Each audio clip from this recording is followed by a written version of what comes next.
cho mong cho riêng trong niên thi về chúng tôi ca sức xa sắp ngay ở lục rô nè rô còn màn còn chỗ này nó nâng dọc chặt tục nạc nông cao một riêng xaហើយនៅវិទ្យាស្ថានមានឧបករណ៍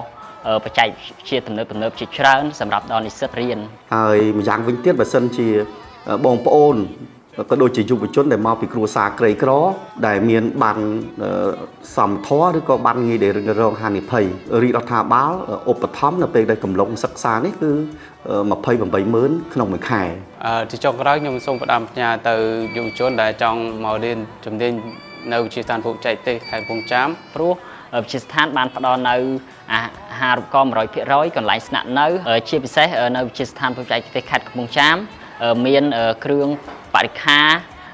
ទំនើបជាច្រើនសម្រាប់ឲ្យសិស្សនិស្សិតអនុវត្តផ្ទាល់អញ្ចឹងវិទ្យាស្ថានរបស់យើងមាន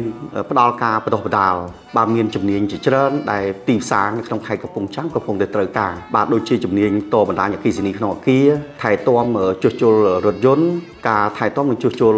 បរិក្ខារត្រជាក់នៅក្នុងគេហដ្ឋានការងារកំបោរសេវាកម្មសម្អាងកាយកែច្នៃបន្លែផ្លែឈើអញ្ចឹងជំនាញទាំងអស់នេះដែលទីផ្សារកំពុងតែត្រូវការនៅវិទ្យាស្ថានគឺមានសម្ភារៈគ្រប់គ្រាន់ដើម្បីផ្ដល់ការបណ្ដុះបណ្ដាលដែលមានគុណភាពដែលទីផ្សារបាទទទួលស្គាល់បាទអញ្ចឹងចំពោះ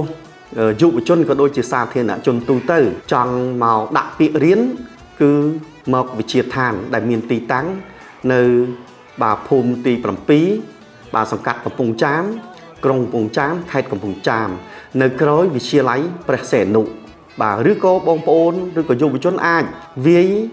បាទនៅក្នុង Facebook វាយអក្សរថាវិទ្យាស្ថានភូមិចៃទេសខេត្តកំពង់ចាមទៅនឹងទទួលបាននៅព័ត៌មានបាទក៏ដូចជាដំណឹងការជ្រើសរើសសិស្សនិស្សិតឲ្យចូលរៀនផងដែររៀនចេះចប់អង្គហើយឆាប់មានការធ្វើ